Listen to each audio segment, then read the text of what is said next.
আপনাদেরকে স্বাগত। বাংলাদেশে আমাকে কানাতে গ্রামে কথা বলো না। হত্যা করেছে পাকিস্তান সেনাবাহিনী এবং তাদের দোসররা। লক্ষ লক্ষ মানুষকে নির্মমভাবে হত্যা করা হয়েছে। বাংলাদেশের মধ্যে প্রায় ৫,০০০-এর বেশি বৌদ্ধভূমি চিহ্নিত হয়েছে।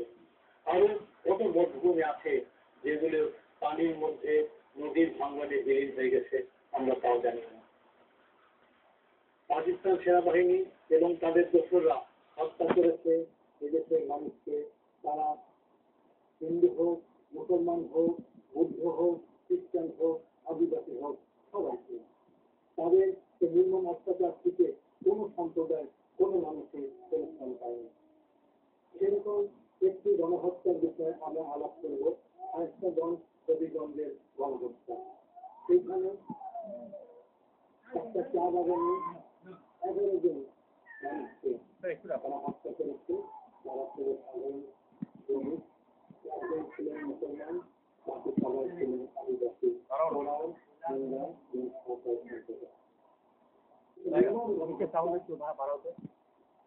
মানুষকে এইভাবে ধরে নিয়ে গিয়ে হত্যা ইতিহাসে অনেক এই গণহত্যার সঙ্গে আলাপ করার জন্য আছেন তিনজন বীর মুক্তিযোদ্ধা, জনাব গৌরপ্রসাদ রায় মুক্তিযোদ্ধা, মোহাম্মদ আলী পাঠান মুক্তিযোদ্ধা, তেজাম্মুল হক তরফদার মুক্তিযোদ্ধা।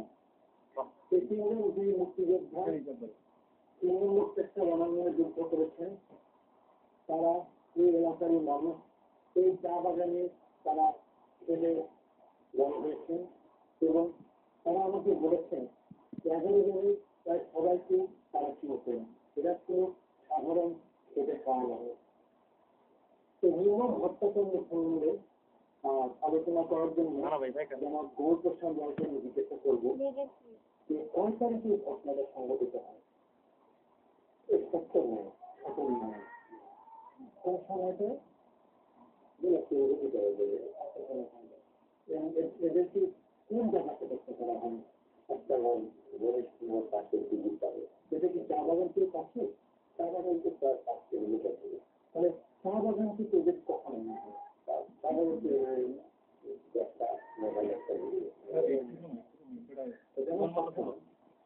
আপনি কি চিন্তা করছেন যে এদেরকে কেন ভয় করে 11 জনকে উড়িয়ে দেওয়া হচ্ছে? কি কারণ?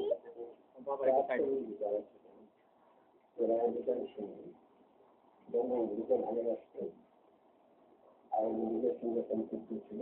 ওরা লোকাল আর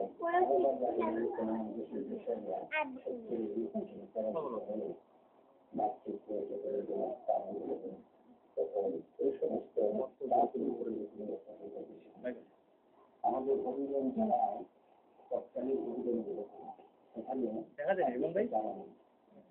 এবং 26টা চা বাগান নিরানব্বই ভাগ এটাও করেছিল এবং সেখানে যারা তারা আলাদা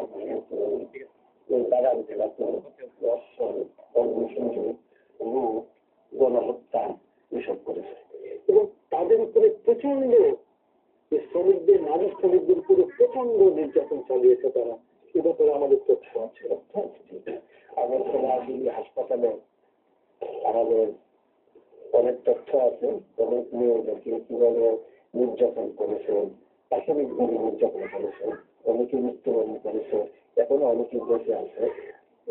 এই ব্যাপারে আমরা শ্রী ডক্টর রথিন দত্ত ওনার সঙ্গে আমাদের আলোচনা হচ্ছিল। উনিও অনেক রেপ ভিক্টিমদের তখন উনি ট্রিটমেন্ট করেছেন এবং উনি বাংলাদেশের একটা বিশাল সম্মাননা পেয়েছেন, আপনারা জানেন হয়তো।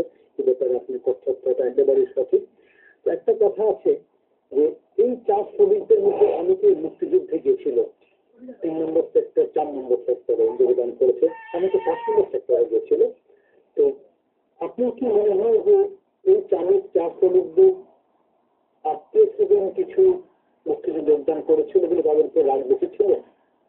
4 শ্রমিকরা সাহসবান মানুষ, ওরা মুক্তিযুদ্ধে অনেকে অধিকাংশ চলে গেছে, কিছু সংখ্যক লোক, সাধারণ মানুষ, যারা ভাবছে যে আমরা বিভিন্ন ধর্মী মানুষ, শ্রমিক মানুষ, আমাদের উপরে কেউ অত্যাচার করবে না, দিন আমি দিন সরল বিশ্বাস এখানে ছিল। এই সরল বিশ্বাসটা তাদেরকে আগে হয়েছে, যারা এখানে ছিল এদের অধিকাংশই নির্যাতিত হয়েছে, অনেককে মৃত্যু হত্যা হয়েছে। আমরা এবারে জন্য কথা বলছি, স্বাস্থ্যগঞ্জ জংশন রেল স্টেশনের পাশে তাদেরকে দাঁড় করিয়ে লাইন দাঁড় করিয়ে হত্যা করা হয়েছে, তাদের রাজগুলো ফেরা দেওয়া হয়েছে, সেখান শিয়াল লাভগুলো থেকে ভঙ্গ করে গেছে। কিছু সংখ্যক মানুষ গোপনে তাদেরকে ওই জায়গাতে লাঠি চাপা দিয়েছে। শুধু ওই রকম বাগানের ভিতরে জঙ্গল, পাহাড়, অনেক ক্লাস পাতালি ভাবে পড়েছিল। আমরা বাচ্চা করে নিয়ে চলে গেছে, যুবতী নিয়ে চলে গেছি, রেপ করে তাকে হত্যা করে রাস্তা থেকে রেখেছে। ক্লাস ওইভাবেই ছিল। কালগুলো নিয়ে শেষ পর্যন্ত আত্মীয় পেয়েছে। স্বাস্থ্যগণ যে জায়গাটা, যে জায়গাটাকে হত্যা করা হয়েছে, স্বাস্থ্যগণ জনসংখ্যার পাশে একটা বিভিন্ন কাজ, এটা স্থান, এখানে হত্যা করা হয়েছে। এবং এর পাশে যেটা ব্রিজ আছে, রেল ব্রিজ, ওই রেলের শত শত মানুষকে হত্যা করে ক্ষয় এই যে লালচন যে চা বাগান, এখানে 11 জন হত্যা করে বাগান থেকে ধরে একটা বক্ত এদের সালা করা হয়েছে। এখন প্রধানের ভক্ত জিজ্ঞাসা করবো, এই যে লালচন চা বাগানটা কত বড় চা বাগান ছিল 71 সালে আপনারা যখন যুদ্ধে ছিলেন, কত শ্রমিক ছিল? 700 শ্রমিক ছিল। এর মধ্যে ওরা বেছে বেছে 11 জন কেনে জায়গা করেছে। এটা কি মনে হয় যে হত্যাকাণ্ডের পরে যেন আর কেউ মুক্তিযুদ্ধে যোগদান না করতে পারে, আত্মীয় স্বজন, এবং একটা বড় একটা ভয় ভীতি প্রদর্শনের জন্য তাদের আত্মীয় স্বজনে আছে কয়েকজনে, যার জন্য এটি করছে যাতে হাতে না যায়। আপনারা তো এলাকার মানুষ, আপনারা নিশ্চয়ই তথ্য পেয়েছেন পাকিস্তান সেনাবাহিনী কারা করেছে, তাদের কোনো নাম পেয়েছেন? তো কারো কমান্ডার বা কার অধীনে কাজটা হয়েছে, কার নির্দেশে হয়েছে? ক্যাপ্টেন ইউসুফ খানের নামটা আপনাদের মনে আছে? তো সে তো একটা বিশাল অপরাধ করেছে। এই অপরাধের জন্য তার তো বিশাল একটা নিশ্চয়ই একটা বিচার হওয়া প্রয়োজন। আচ্ছা, আপনাদের তথ্যের জন্য আমরা এই যে 11 জন শহীদের নামটা পড়ে শোনাচ্ছি। তারা সবাই লালচান চা বাগানের শ্রমিক ছিলেন। মোহাম্মদ আনুমিয়া, কৃষ্ণ বাউরি, রাজকুমার, ভুবন বাউরি, সুশীল বাউরি, নেপু বাউরি, লাল সাধু, রাজেন্দ্র রায়, গাফুর রায়, মহাদেব বাউরি, দীপক বাউরি।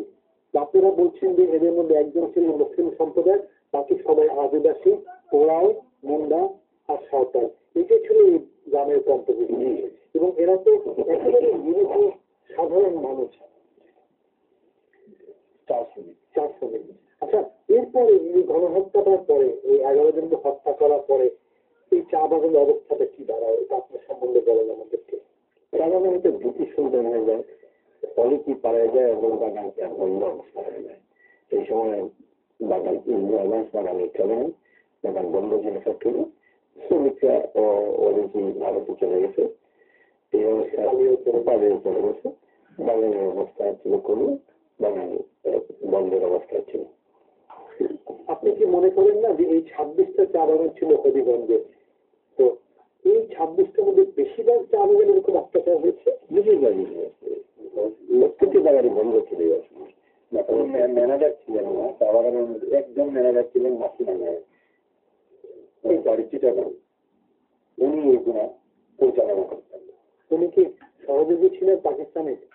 সহযোগী ছিলেন এবং তারই অনুপ্রেরণায়, তারই তথ্য মাধ্যমে পাকিস্তান নামে এসে অত্যাচার চালাতো।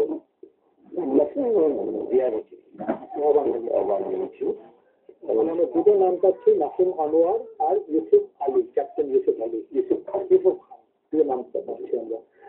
তো এখন এই যে আমরা 11 জনের নামটা আলাপ করলাম এবং এই যে একটা গঠন যদি ফেলে দেওয়া হলো, এর কি প্রতিক্রিয়া করেছিল মুক্তিযুদ্ধের উপরে? কারণ আমরা দেখেছি আমরা নিজেরাও, আমি নিজেও সেই সেক্টরে ছিলাম, 4 নম্বর সেক্টরে। আমরা যখন চা বাগানে আক্রমণ রচনা করতাম, কারণ পাকিস্তান সেনাবাহিনীর অনেকের অবস্থান ছিল চা বাগানের আশেপাশে, তখন চা বাগানের শ্রমিক, সাধারণ শ্রমিকরা আমাদেরকে সম্পূর্ণ সহযোগিতা করেছিল। তারা নিশ্চয়ই চাচ্ছিল 1 নম্বর যে এই চা বাগানের শ্রমিকদের আত্মীয় হত্যা করলে ওরা মুক্তিযুদ্ধে যাবে না কেউ, আর 2 নম্বর হলো তারা যেন মুক্তিযোদ্ধাতে কোন রকম সহযোগিতা না করে। জনাব পাঠান, আপনি কি মনে করেন এটা করার পরে সেরকম কোন রেজাল্ট ওরা পেয়েছিল? এই ঘটনার পর প্রত্যেকটা বাগানে অত্যাচার করেছিল, এবং আমরা যেহেতু 3 নম্বর সেক্টরের পর থেকে 18 পর্যন্ত আমাদের অবস্থান ছিল, এবং এর আশপাশের সমস্ত চা বাগানগুলো ছিল। ওই চা বাগানের শ্রমিকরা চা বাগানের এই সমস্ত নির্যাতনের পর তাদের জমিদের অত্যাচারের কাহিনী যারা তখন যারা শুনছে, যাদের মা বেঁচে হয়ে গেছে, তাদের বাইরেকে হত্যা করা হয়েছে, যারা পালিয়ে গেছে, যারা সবাই আমাদের সঙ্গে অত্যন্ত অহিংস্র হয়ে যায়। এবং পরবর্তীতে যেহেতু চা বাগানের রাস্তাঘাটগুলো সবচেয়ে বেশি ছিল, আমাদের ছেলেদেরকে নিয়ে সাকসেসফুল অপারেশন ঢাকা সিলেট যেটা পাহাড়ের মধ্যে দিয়ে গেছিল, ওইখানে লাইন কুপা, ট্যাঙ্ক লাইন, পার্সোনাল লাইন এবং রেকি করা, এই সমস্ত কাজ ওরা করেছে। সেক্ষেত্রে এই সাবজেক্টটি চা বাগানের অধিকাংশ যুবক এবং যারা বুঝে তারা এই মুক্তিযুদ্ধে অংশগ্রহণ করেছিল। তাহলে হিতে বিপরীত, তাদেরকে হত্যা করার জন্য তারা অনেক বিপদে চলে গেল। এবং অনেকখানে আমরা শুনেছি যে তারা তীর ধনুক নিয়ে, লাঠি ছোটা নিয়ে মুক্তিযুদ্ধ ক্যাম্পে চলে এসেছিল এবং বলতো তীর দিয়ে আমরা যুদ্ধ করবো। প্রথম অবস্থাতে ওরা তীর ধনুক নিয়ে আসলো, এবং ওই তাদের তীরের মধ্যে এক রকমের রাজভাষার রস দিয়ে বিষ মিশানো ছিল, এবং তারা বলছে আমাদেরকে যে আমাদের তখন আমাদের অস্ত্র শস্ত্র ছিল না, আমাদের বন্ধু করবে না, অস্ত্র লাগবে না, আমরা এই তীর দিয়েই যুদ্ধ করি। একটা তীর যদি একজন কাঠানের একজন হানাদারের গায়ে উঠতে পারে তাহলে নির্যাত তার মৃত্যু পাবে। এইভাবেই তারা এই মুক্তিযুদ্ধে স্বতঃস্ফূর্তভাবে আগে আসছে, এবং আমাদের দল ভারী করেছিল তারা তাহলে দেখা যাচ্ছে তারা অত্যাচার করলো, মুক্তিযুদ্ধের কাতারে আরো 4 শ্রমিকরা চলে আসলো।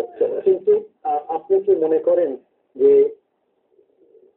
তাদেরকে আমরা, তাদের প্রতি আমরা সুবিচার করেছি, তাদের কথাগুলো আমরা ইতিহাসে পাঠায় সঠিকভাবে লিখেছি, 4 শ্রমিকদের অবদানের কথা, তাদের যে স্যাক্রিফাইস যেটা, এটার প্রতি আমরা কি জাস্টিস করেছি?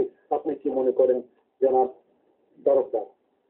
সেরকম সম্মান তারা পায় নাই, তারা প্রয়োজন মনে মনে করেন? আমি মনে করি প্রত্যেকটা বাগানে স্মৃতিসৌধ হওয়া দরকার, কারণ প্রত্যেকটা বাগানে আপনারা একটা কিন্তু স্মৃতিসৌধ হওয়ার জন্য চেয়ারম্যান সাহেব, তখনকার চেয়ারম্যান সাহেব আরম্ভ করছিলেন, এখন মনে হয় 42 বছরও হয়েছে কি? 42 বছরে কি হয়েছে? 4 শ্রমিকদের মুক্তিযুদ্ধে 4 শ্রমিক, এই ব্যাপারে খন্ড খন্ড মানে কিছু তথ্য পত্রিকা, কিছু বই হয়েছে, কিন্তু মুক্তিযুদ্ধের যে সমস্ত শ্রমিক অংশগ্রহণ করেছে ওরা কিছু বুঝে না, ওরা কাজ বুঝে খাইতে বুঝে। এই মুক্তিযুদ্ধের পর তাদেরকে সঠিকভাবে মূল্যায়ন করা হয় নাই, তাদের নাম মুক্তিযোদ্ধাদের তালিকায়ও আসে নাই। অত্যাচারিত মহিলা, মুক্তিযুদ্ধ শহীদ যারা হয়েছেন তাদের নাম আসে নাই। তো ইদানিংকালে মাননীয় প্রধানমন্ত্রী আমাদের কন্যা শেখ হাসিনা এই 4 শ্রমিককে মূল্যায়ন করতে আরম্ভ করেছে বলে আমার বিশ্বাস। আমি হবিগঞ্জ গেলাম মুক্তিযুদ্ধের ইউনিট কমান্ডার হিসাবে, আমি আমার এলাকাতে 4 শ্রমিকদেরকে মুক্তিযুদ্ধের অবদানের জন্য আমরা তাদের নাম লিস্ট করে, তারা যাতে মুক্তিযোদ্ধার তালিকা তাদের নাম আসে, যারা প্রকৃতপক্ষে মুক্তিযুদ্ধ করেছিল, আমরা পরিকল্পনা হাতে নিয়েছি। এবং যে প্রত্যেকটি চা বাগানে যে সমস্ত শ্রমিকেরা শহীদ হয়েছে মুক্তিযুদ্ধকালীন সময়ে তাদের নাম তালিকা আমরা প্রস্তুত করেছি। কোনো কোনো বাগানে আমরা সেটা স্থাপন করেছি, আর কোনো কোনো বাগানে অপেক্ষায় আছে। তো এই ব্যাপারে আমি বলবো আমাদের সরকার যারা দায়িত্বশীল, ওনাদের আরো দায়িত্বশীল ভূমিকা পালন করা উচিত। এই সমস্ত অনেকদিন পার হয়ে গেল, যারা শহীদ হয়েছেন সেই এলাকাতে যেখানে গণকবর আছে সেগুলি কি সঠিকভাবে সংরক্ষিত হচ্ছে কি? সঠিকভাবে সংরক্ষিত হচ্ছে না, আমরা চেষ্টা করতেছি। আমরা গণকবর গুলোকে তালিকা তুলে করেছি, আমরা হাড়গুলো উদ্ধার করেছি, আমরা এই জায়গাটাকে সংরক্ষণ করার ব্যবস্থা করেছি, কিন্তু সেখানে দেখার মতো আমাদের প্রজন্ম গান্ধী শহীদ হয়েছিল, এখানে এই সমস্ত মানুষের আত্মত্যাগ আছে, এইগুলো আমরা পোষণ করতে এখনো পারি নাই, আমরা চেষ্টা করতেছি করার জন্য। কিন্তু 17ই মে যেই দিন এতগুলি চা শ্রমিককে হত্যা করা হয় সেই দিনটা আপনি কিভাবে উদযাপন করেন? নতুন প্রজন্মকে সেই দিন আপনারা কি বলেন জনাব তরফদ? শ্রমিকরা এবং বাগানটা বন্ধ নেই, বাগানে কোনো কাজ হয় না এবং সবাই আসে মারা যারা তারা পরস্পর করে। আর মুক্তিযোদ্ধারা আপনারা কি তাদের সঙ্গে সেই দিন সহযোগিতা করেন? আমরাও সেই দিন সহযোগিতা। তাদের সন্তানদের কি আপনারা বলেন যে এত আত্মত্যাগের বিনিময়ে এতগুলি মানুষ শহীদ হয়েছে, তাদের বিনিময়ে আমরা স্বাধীনতা পেয়েছি, তারা যেন দেশপ্রেমিক হয়, দেশটাকে যেন ভালোবাসে, মুক্তিযুদ্ধের সপক্ষ শক্তি দাঁড়াতে পারে, সেটাকে আমরা করি? আমরা বলি এবং ওই মিটিং আমরা যাই। চা শ্রমিকের যে ছেলে মেয়েরা এরা এখন সচেতন, অনেক সচেতন, পড়াশোনা করছে। মুক্তিযুদ্ধ সম্পর্কে ওরা অনেক বেশি ভালো বুঝে আমাদের এই দেশের মানুষের থেকে। যদিও ওরা বিভিন্ন সম্প্রদায়ের মানুষ, ওরা রবীন্দ্র দিবস, শহীদ দিবস, সাহিত্য গণহত্যা দিবস এই সমস্ত দিবস পালন করে এবং আমাদেরকে আমন্ত্রণ জানায়। আমরাও যাই সেখানে, আমরা মুক্তিযুদ্ধের ইতিহাস সেখানে বর্ণনা করি। মুক্তিযুদ্ধে কার কি অবদান, চা শ্রমিকের কি অবদান ছিল, তাদের ছাড়া এই মুক্তিযুদ্ধ আমরা তৃণমূল সেক্টরে করতে পারতাম কিনা, কারণ পুরো এলাকাটাই চা বাগান। আমরাও এই দেশটাকে ভালোবেসে অনুষ্ঠানে অনেক আদিবাসী চা শ্রমিকদের মুক্তিযোদ্ধাদের এনে আমরা আলোচনা করেছি। ওরা অনেক উদ্যোগী ভূমিকা পালন করেছেন এই আলোচনার জন্য। জনাব গো, আপনি এই বিষয়টা কিভাবে দেখছেন? মুক্তিযুদ্ধে শহীদ নিহত গণকর্মীগুলা এখন সঠিকভাবে মূল্যায়িত হয় নাই। গণকর্মীগুলার মধ্যে কোন তালিকা দিয়ে একটা স্মৃতিসৌধ অথবা একটা ফাউন্ডেশন স্টোর স্থাপন করে এই স্মৃতি রক্ষা করা আমাদের বর্তমান প্রজন্মের নৈতিক দায়িত্ব, নতুন প্রজন্মের দায়িত্ব। এবং এই স্মৃতিগুলা ধরে রাখতে হবে আমাদের পরবর্তী প্রজন্মকে। এই মুক্তিযুদ্ধের ইতিহাস জানতে হবে, যেন ভবিষ্যৎ প্রজন্ম জানতে পারে এখানে যুদ্ধ হয়েছে, দাম দিয়ে আমরা কিনে নিয়েছি। আপনাদেরকে অনেক ধন্যবাদ। শুধু দর্শক, আমরা এতক্ষণ আলাপ করলাম শায়েস্তাগঞ্জের লালচান চা বাগানে গণহত্যা। 11 জন শ্রমিককে, তারা সবাই প্রায় ছিলেন আদিবাসী, তাদেরকে নির্মমভাবে হত্যা করা হয়। তাদের লাশগুলো কুকুর বিড়ালে খেয়েছিল। গ্রামবাসীরা অনেক পরে এসে তাদেরকে লাঠি চাপা দিয়েছিল। কিন্তু এটাও একটা তথ্য আমরা পেলাম যে সেই চা বাগানের শ্রমিকদের সন্তানরা আজকে তাদের স্মৃতি ধরে রাখে, তাদেরকে নিয়ে আলোচনা করে, তাদের জন্য বদ্ধ ভূমিকা সংরক্ষণ করার চেষ্টা করা হচ্ছে। এই প্রচেষ্টা চালিয়ে যেতে হবে যেন এদেশের মানুষ জানতে পারে যে কিভাবে এদেশের স্বাধীনতা এসেছিল এবং কিভাবে এই দেশের মানুষকে হত্যা করা হয়েছিল এবং কত রক্ত, কত ত্যাগ প্রতীক্ষার মাধ্যমে দেশটা স্বাধীন হয়েছিল। দেশটাকে ভালোভাবে অনুষ্ঠান থেকে আপনাদেরকে ধন্যবাদ জানিয়ে